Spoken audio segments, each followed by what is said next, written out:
Hey everybody, welcome back to another episode of The Arch Study of You. I am your host, Cameron Gilmore. This last week's episode with Tanaine Jenkins was a head scratcher. Really an absolute head scratcher. I mean, what she did to get to prison, I mean, really? Before we get going there, listen to this clip and you'll see why I'm a head scratching. Being that I really didn't need the money, I had a decent job, didn't really need the extra money. It was just,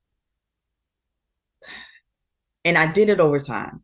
So I was like, okay, I wonder if I could do this. So that wonder sat with me for a little bit. And then I said, I think I can do this. That sat with me for a little bit longer. And so I was like, you know what? I'm going to try it and see. So when I created the CD, I watched it. I watched it for maybe a week or so to see if anyone would catch the mistake. And no one caught the mistake. So then my thought process went to, I wonder if I can go and get this money. And that thought sat with me for a little bit.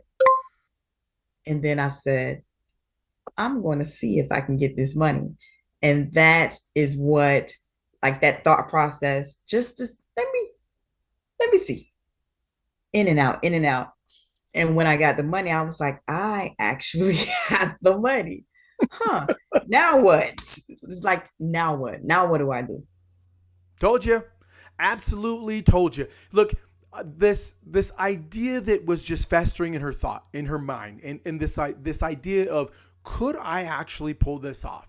It wasn't that she needed the money. I mean, she had a decent job, and as she talked about, she just wondered. It was this itch that she couldn't itch, right? It was this thought of, man, could I actually pull this off?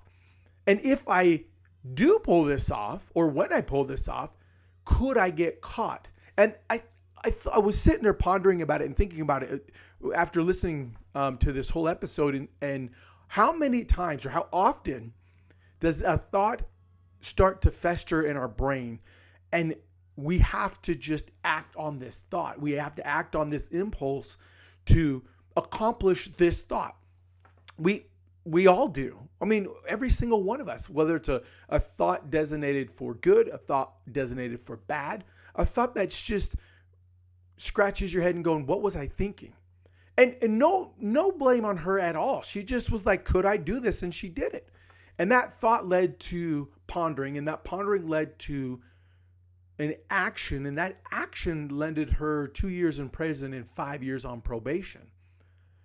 Man, could you even imagine what her story would have started off with if she never went to prison, or if she never had this thought that just kept going and going and going? I think oftentimes we put so much emphasis on doing and being and striving to be this societal box, or this figure that we think, if I look like this, if I act and walk and talk like this, then I'll be accepted amongst, quote unquote, the society, and society will take me because I now fit the mold. And that's not the case. None of us are born or cut from the same cloth, or we're not all a bunch of cookie cutters. Now, we're not, listen, I'm not condoning, I'm not saying what she did was right. Absolutely not. What I am saying is that her thought mindset may not be in line with those of us that are have listened to this and said, I would never do something like that. True. You may not have this thought that says, I got to go and steal a bunch of money just to see if I can. You may not have the thought process of, could I really become dishonest? No. But you may have this thought process that leads you down paths that you know that you should not go down. The internet is a very tricky place. It's full of cobwebs, right? And so when you start to dig in and start to weave in these thoughts into your brain, then this thought becomes an action. And oftentimes you cannot escape that until you fulfill that action, because you've built it up so much. This is the part that I love about what Tanaine was saying, is that it was just, she could not let this thought go. She couldn't let it go. And when she acted on it, she realized later, it wasn't until 8 years after, that she realized her true calling, what it was going to become, which was an advocate for second chance people. Now, by all means, let's not get to that point where we act on something, go to prison, and then come out and then spend time trying to figure that out. Let's figure out ways to establish good habits and good thoughts, because thoughts will lead to actions, and actions will lead to who we become. It will start to shape and mold who we become in this life. And that's what I've learned from that part of this clip. Oh my gosh. Phenomenal part. Phenomenal. If you haven't gone out, look, here's the book, right? Go to the book.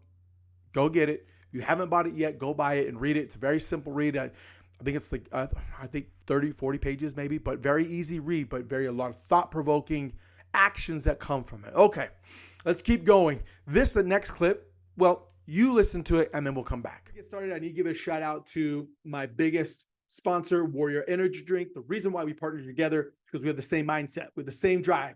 We're for the people. We're about the people. Look, Warrior Energy Drink has 0 sugar options, and they got water as well. Low calories, great taste, very affordable, no crash, big energy fast, high in B vitamins, awesome design, culture design, 160 milligrams of caffeine. Other energy drinks have way too much, and they're always giving it back to their community. They're paying it forward. Partner with them, guys. Click the link below. Go get yourself your own Warrior Energy Drink and go crush today. You could have gone back to prison because you had to call an ambulance to go to a hospital that was outside of your county. Correct. How then does that mental aspect, the anxiety, depression, how does that play a part in decision making right out of prison? Because you're walking on eggshells. You're absolutely walking on eggshells. And when I was released from prison, I had a restitution. So I knew I had to get a job. And it's not easy to get a job with a living wage when you are a felon. Mm. I was making $6.25 an hour after prison, as I was making $60,000 before.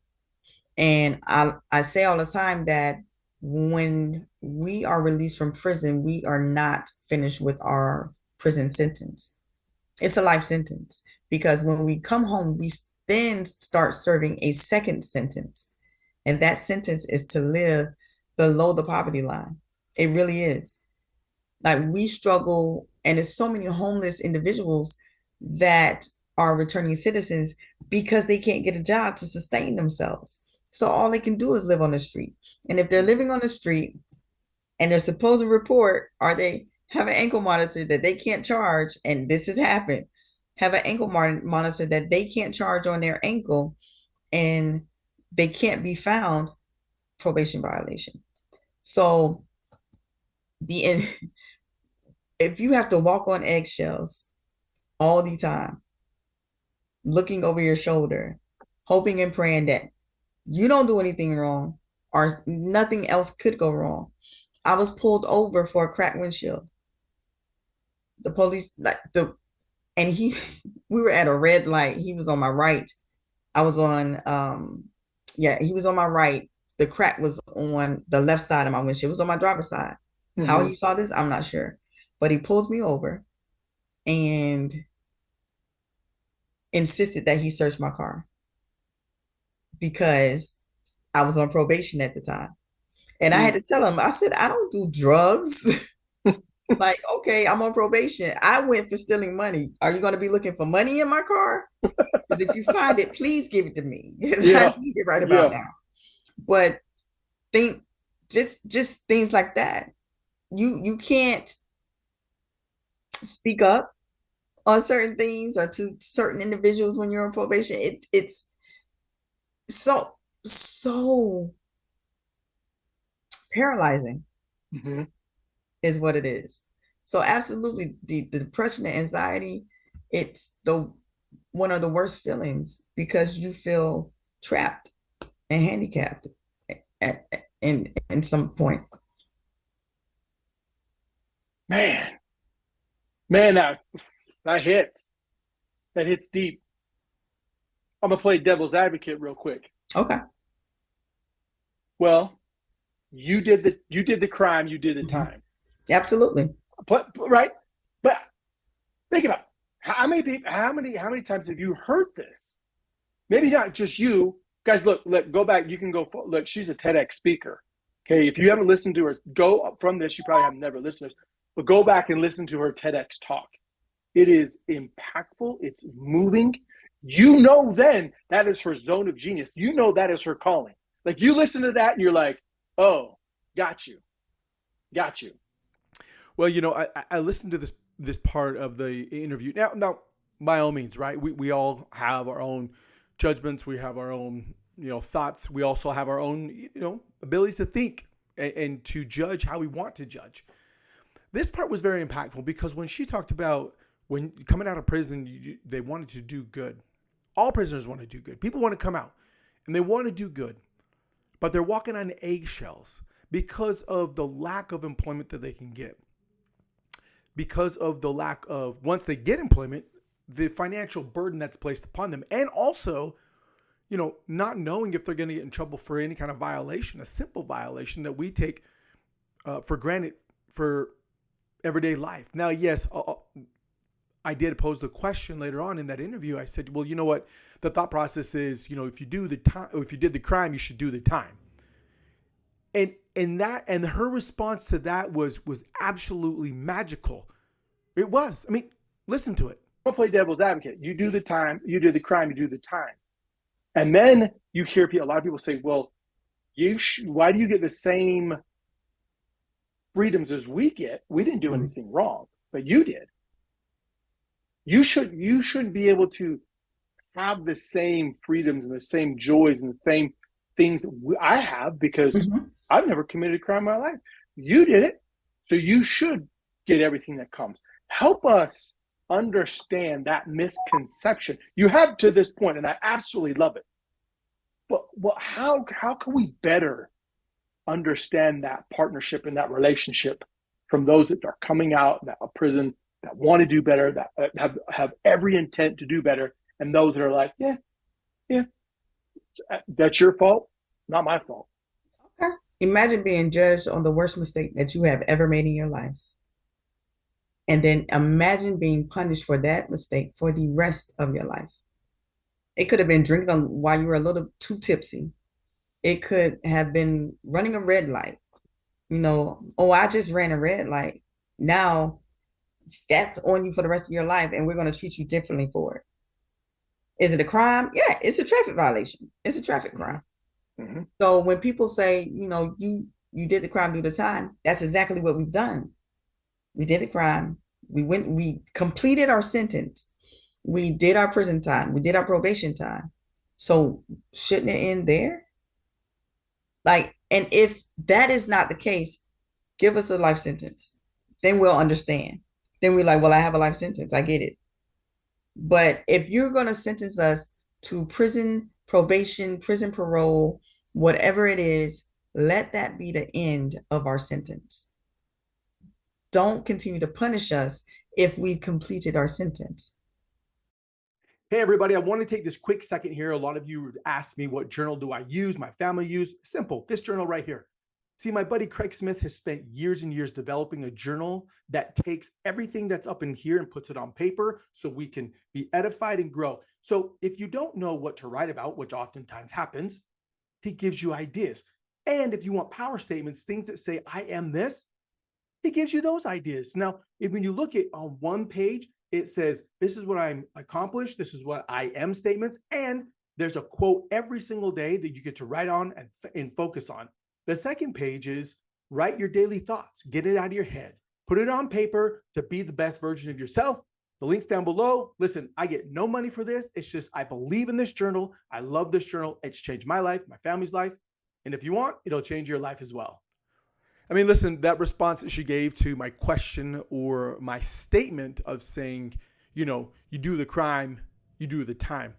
Coming back with, we did do the time. That's why we went to jail. Being away from our family, the mindset that really took hold of, I just got to survive. I mean, she just had to survive. Yes, look, we can play, everybody can play devil's advocate. Okay, we can all play the judgmental side of things. Look, and just say to yourself, if when you mess up again, do you want to be held accountable for that mess up your entire life the next day? When you know you messed up and you get caught, you instantly feel like crap. At the same time, you're like, man, I just want to move on. I just want people, okay, I messed up. I'm sorry, super sorry. And then you want to move forward, right? You want to move past it as fast as you can. And that's what she's saying. She's saying, look, those of us that are coming out of prison, we messed up. And now we are super scared, walking on eggshells, because we do not want to continue to have this label over our head, felon for whatever it may be. Now, I need to pause here because I want to make sure that people understand. All crimes are, a crime is a crime. I get that 100%.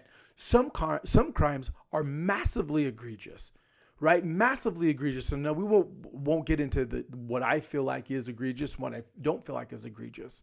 I'm talking about in her circumstance, in Tanaine's circumstance, and a lot of other circumstances that are out there, right? People that may have went to prison for, marijuana possession, or people went to prison for excess speeding.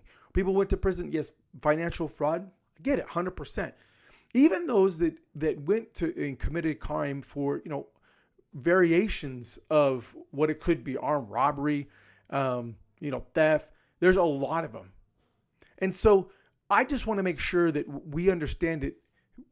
You're in charge of how you want to perceive and judge other people.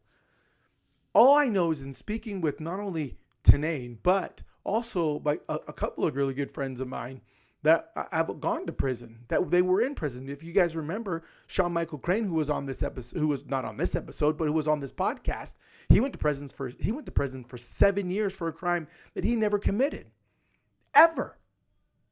That was crazy. Crazy to me to think he went to prison that long for a crime he never committed. He came out of prison with $200 to his name, and now he's got to figure out how to provide for himself. What job is he going to have? What area of career is he going to have? So we can, again, I bring up both of these two because we can judge how we want to judge. But what I'm saying is this. I have employed over the years, I've employed people who've been to prison, 100%. I've employed people who are felons for a number of things, right? There are some things that I'm like, yeah, I have a hard time employing you for this, right? But I will tell you this, and it was in sales. This was in sales. I'll tell you this, that those were some of my best employees because they were in on time. They came back from their breaks on time. They followed a very strict guideline and rule.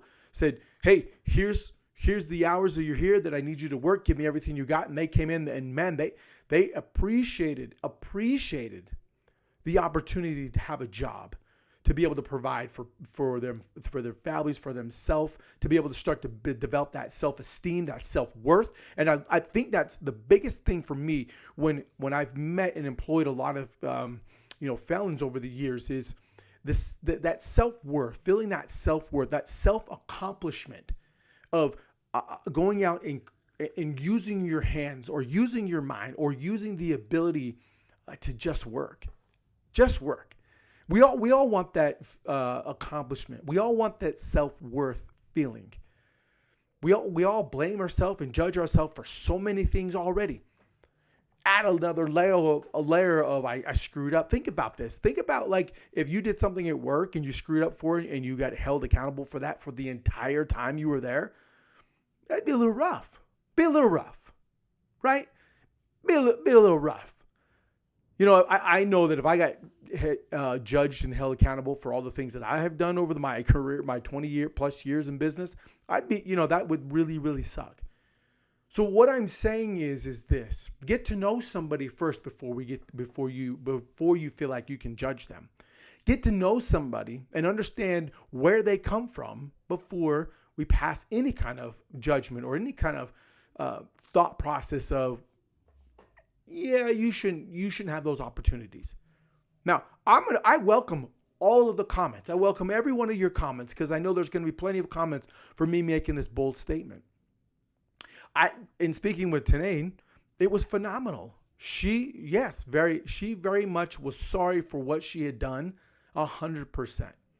And she has worked her tail off to become this person who she is today and who we see and we get to listen to. If you have not listened to her TED Talk, please go back and listen to it. Please go through and listen to it. Well, I even have the link in here to go back and listen to the TED Talk because it is absolutely phenomenal. She's not generalizing everybody that comes out of prison. She's not. She's not generalizing the masses that come out. What she is saying is she's saying that understand the situation of why people went to prison now come out, and if they really want to be hard workers, they will put forth that strong effort. They should have that second chance without feeling like, they're worthless. Let's help build these people. Let's help, not these people. When I'm saying these people, I'm talking about these people that are coming out of prison. Let's help build them. Let's give them a shot. Give them an opportunity. Give them a chance. Because that's what we all want anyways, is a chance to become better, a chance to prove our self-worth, a chance to provide, and a chance to make a difference in this world. Man, I could keep going, but I won't because I think I beat that part. I think I did beat that part very well. So this next clip, let's play it and listen to it because, man, I really, really do enjoy this. She had just begun to live her life. Her and my dad got married young, but she had just begun to live her life, and she got married not for herself, but for her grandparents. And she had kids not for herself, but for my father. So I couldn't fault her for doing what she thought she had to do or needed to do. So forgiving my mom was easier than forgiving myself. Because, like I said, grace and mercy, and trying to understand my mom as a 22-year-old mom, and then looking at myself as a 22-year-old person. Man, it's deep. Man, guys, just conceptualize that for a second. Just take that in for a second. There were so many things that, no, look, I'm not saying that Tanaine went her entire life and didn't blame her mom for something. Yeah, she probably did. Of course she did. Let's not be stupid about it. But let's bring it in to scope. When it came down to it, Tanaine said, I'm going to take responsibility for all the decisions that I made because they were my decisions. Absolutely. When it comes time, I will forgive my mom. That was the easiest thing to do, was forgive my mom. Even though I didn't know her as a kid. She was in and out of my life. We were roommates growing up. I was the one who set my own curfew, my own grades. I had my own list of things that I could and couldn't do. And when I had needed a mother or a parent to do this. Come on. The victim mentality in today's society. Because of this, yes. I am where I am. It's the rich dad, poor dad mentality, right? Really? Come on. Let's and I'm probably coming off a little brash and a little hard. I'm probably gonna get a ton of messages from people. You don't know my life. You're right. I don't know your life. I don't know Tanaine's life. But what I do know is where we see today, where she is today. Okay, so I love this part. Listen, because the imagery of what I will allow to go in my drawers, right? When you're putting your clothes away, folding them up and putting them in way, you have a systematically put them one way or you organize it one way.